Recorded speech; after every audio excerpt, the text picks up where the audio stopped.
किसान भाइयों राम राम। शाहजहाँपुर खेड़ा बॉर्डर से आज आप लोगों के रूबरू। कई दिन हो गए बातचीत नहीं हुई। हमारे मोर्चे दिल्ली के चारों साइड में 6-7 जगह लगे हुए हैं, बेदस्तूर जारी है, चल रहे हैं।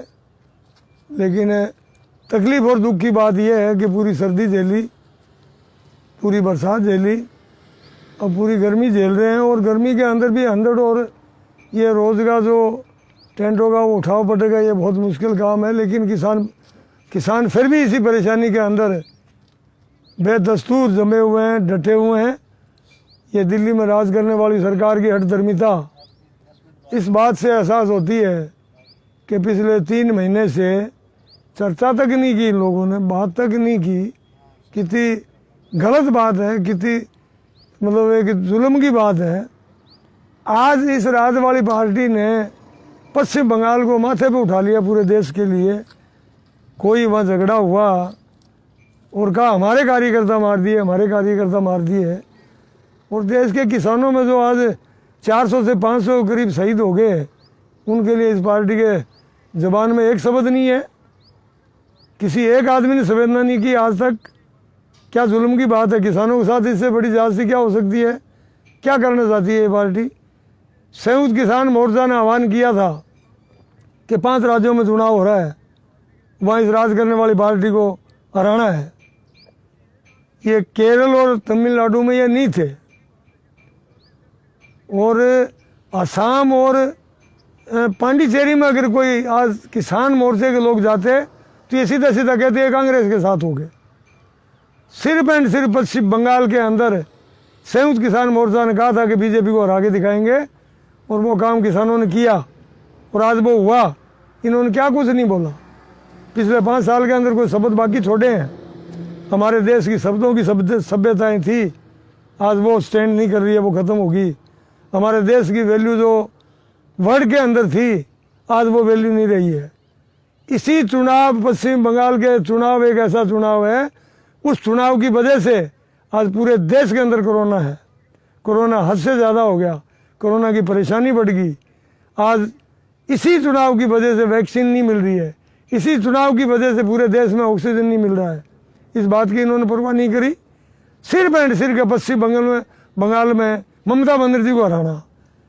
हाय ममता, ओए ममता, हाय ममता। आज भी वही एक दिन निकला है, वो जीती है, इसी मेजोरिटी से जीती। और उसके बाद भी ये लोग क्या कह रहे हैं, अगले ही दिन से कह रहे हैं कि हमें पूरे देश के अंदर ये धरना देंगे, ये करेंगे। क्या हो गया इनके राज करने वाले। मैं फिर इस राज से निवेदन करना चाहता हूँ कि किसानों की सोचो, किसानों के बारे में विचार करो। ये बात अच्छी नहीं है, ठीक नहीं है। मैं बॉर्डर पर बैठा हूँ पिछले 5 महीने से, मेरे को हकीकत पता है। मैं जानता हूँ, किसान का बेटा हूँ, ठेठ गांव से यहाँ तक आया हुआ हूँ, सब कुछ समझता हूँ। आज भी हमारे सब जगह खेती है, लंबी चौड़ी खेती है। पंजाब के अंदर क्या पोजीशन है इस पार्टी की, हरियाणा में क्या पोजीशन है। अच्छा, राजस्थान में क्या खट लिया। भीलवाड़ा के अंदर इनका एमपी 7 लाख वोटों से जीता था, आज उनका एमएलए कितने हज़ार से आ रहा, 40-50 हज़ार से आ रहा। सुजानगढ़ में कितने हज़ार से आ रहा, राजसमंद में कितने हज़ार से जीता था, जो कितने हज़ार से जीता। ये सोच लें। आज किसानों के साथ जास्ती करोगे, किसान गाँव में नहीं जाने देंगे। किसान आपकी बात पर है, अड़े रहेंगे, लगे रहेंगे।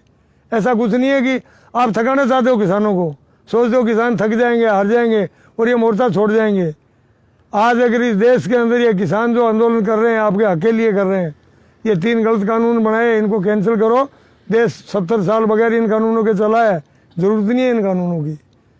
एमएसपी, मिनिमम सपोर्ट प्राइस जो है, उसको कानून में करने में क्या सरकार को तकलीफ आ रही है। किसानों को देने से क्या मतलब ये सरकार गरीब हो जाएगी, ये देश चल नहीं पाएगा। सिर्फ एक मांग है, मेन मुद्दा, एमएसपी की गारंटी कानून में दी जाए, और ये देनी चाहिए। सरकार क्यों अड़ी हुई है, ऐसा क्यों कर रही है। ये करती जाएगी तो किसानों को परेशानी है। किसानों को मार रहे हो, लेकिन तुम्हारी पार्टी भी मरती जाएगी। जहाँ जहाँ पूरे देश के अंदर चुनाव हुए हैं, यूपी में क्या हुआ आपका। यूपी तो तुम्हारा गढ़ था ना। आज तुम्हारा ये जिला परिषद के चुनाव में दिवाला नहीं कट गया क्या तुम्हारी पार्टी का। क्या सोच रहे हो, क्या विचार है, क्या भावना है तुम लोगों की, क्या क्या शब्द यूज करते हो, किस किस जगह, मतलब सिर्फ एक हिंदू और मुसलमान में डिवाइड करके और आप देश को चलाना चाहते हो। सोच ठीक नहीं है, भावनाएं ठीक नहीं है, देश के प्रति अच्छी विचार नहीं है, ये देश को बैक में धकेल रहे हो, ठीक नहीं। आज किसानों को ये मोर्चा लगे हुए 6ठा महीना पूरा होने जा रहा है, आप लोगों को देखना है, आप लोगों को विचार करना है, किसानों से बात करिए, किसानों से जो मांग है, लंबी चौड़ी मांग कुछ है ही नहीं, ये गलत कानून है हटा दो और एमएसपी कानून में दे दो। क्या ये बहुत बड़ी बात है क्या मांग रहे हैं वो? कोई 100 गुना रेट मांग रहे हैं जो सरकार ने तय कर रखे हैं, वही तो मांग रहे हैं। सरकारों ने किए हुए है ना रेट, मिनिमम रेट किसान को ये मिलेगा, तो क्यों नहीं मिलना चाहिए ना। एमएसपी खत्म बिहार के अंदर हुई थी, जो पोजीशन देख लो वहाँ खेतीगढ़ किसानों की क्या पोजीशन है, कोई किसान खेती नहीं कर सकता। सारे देश के अंदर अब बिहार के लोगों को आपने पूरे देश में मजदूर बना दिया, मजदूर में नौकरी करते, ये नौकरियां करते हैं पूरे देश के अंदर। ये हालत पूरे देश की मत करो, ये सोच छोड़ दो, हठधर्मिता छोड़ दो। 450 से 500 किसान शहीद हो गए, किसी के तो सीने में दिल होगा। सरकार कुछ तो सोचे, क्यों किसानों को बर्बाद कर रहे हो? आज किसान दुखी है, मत रोस गरीब को, गरीब रो देगा। जिस दिन सुनी मालिक ने सुनी गरीब की या इस किसान की, तो तुम लोगों के साथ क्या करेगा वो तुम जानते हो क्या होगा। और अब किया है सारी स्टेटों के अंदर। आज तुम्हारी पोजीशन कहाँ क्या हो रही है, तुम घुस नहीं सकते।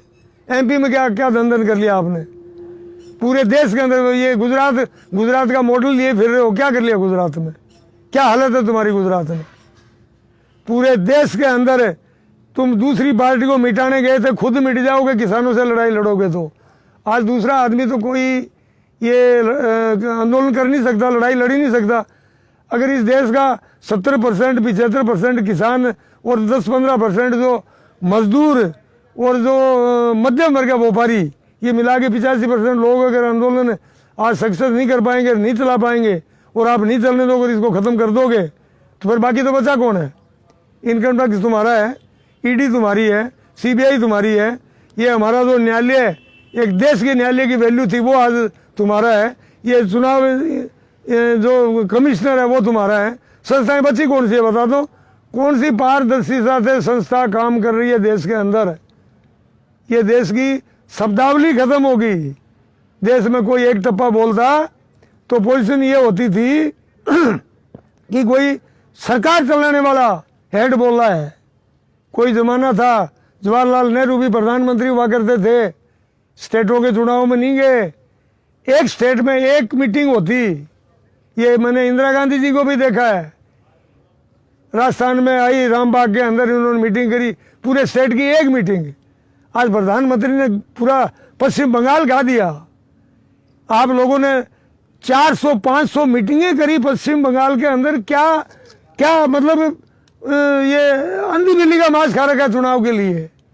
कमाल जुल्म की बात होगी कि चुनाव ही सब कुछ हो गया, वोट ही सब कुछ हो गया। टप्पे टप्पे शब्द के अंदर वोट चाहिए। वोट के लिए देश को बर्बाद करोगे तो अच्छी बात नहीं है।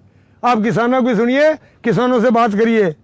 किसान हटने वाले नहीं है, किसान कहीं जाने वाले नहीं है, यहीं रहेंगे। 5 महीने से मैं बैठा हूँ, मेरे परिवार वाले मेरे पीछे पड़े हुए हैं कि कोरोना बहुत बढ़ गया, तुम आ जा। लेकिन आज किसानों को छोड़ दें मैदान में? आज किसानों को मरने के लिए छोड़ दें, या किसानों को मजबूर करके यहाँ से भागने के लिए छोड़ दें? हमारे पास ऐसे लोग हैं, 8-8 लाख के ट्रैक्टर और ट्रालियाँ खड़ी कर रखी है, और मैंने कहा कि ले जाओ कणक निकाल लो, कि नहीं हम कुछ भी करें, हम नहीं यहाँ से जाने वाले, नहीं हटाने वाले हैं। आज हमारे गुरुद्वारों के लंगर लगे हुए हैं, हमारे भी अनूपगढ़ साइड का एक लंगर लगा हुआ है, 3-4 लंगर लगे हुए हैं, सब जगह खाना पीना रहना, टेंट लगे हुए हैं, उठते हैं फिर बनाते हैं, रोज का काम हो गया। टेंटों के अंदर कूलर, पंखे, सारी सुविधाएं, सब कुछ है। मैं किसानों का आह्वान करना चाहता हूं कि आप अब खेती से फ्री हो गए, सब कुछ कर लिया, अब आप यहाँ मोर्चे पर आइए। आप लोगों को आना पड़ेगा, यहाँ वाले आपके ही लोग हैं। आज हमारी पावर फोर्स के अंदर चाहे मिलिट्री है, हमारी बॉर्डर की फोर्स है, चाहे यहाँ की फोर्स है, सब के अंदर हमारे बच्चे हैं, विदेशों के अंदर हमारे बच्चे हैं, सब लोग हमारे साथ हैं, हमारे साथ जुड़े हुए हैं। उधर किसान यहाँ मर रहा है, उधर बॉर्डर पे किसान मर रहा है। और ये राज करने वाली जो पार्टी है ये किसानों को बेपरवाह होकर छोड़ रखा है और बात तक नहीं करें। इतना घमंड अच्छा नहीं है, ये घमंड नहीं चलेगा। ये रावण का भी नहीं चला था। आने वाला समय बताएगा कि आप इस जो हर तरमीदार जिद और जो अड़े वो इस बात के लिए ये चलने वाला नहीं है। मैं मेरी बात को किसान भाइयों, मेरा फिर वही निवेदन कि आप लोग यहाँ आइए, बॉर्डर पे आइए, यहाँ रहिए। यहाँ की तकलीफ ज़रूर है लेकिन तकलीफ ही आपको आगे लेके जाएगी। आपको एमएसपी कानून में मिलेगी तो आप जिंदा रहेंगे। किसान खेती तभी कर पाएगा। ये इन्हीं शब्दों के साथ मैं आज की बात ख़त्म करूँ। धन्यवाद। राम राम साहब।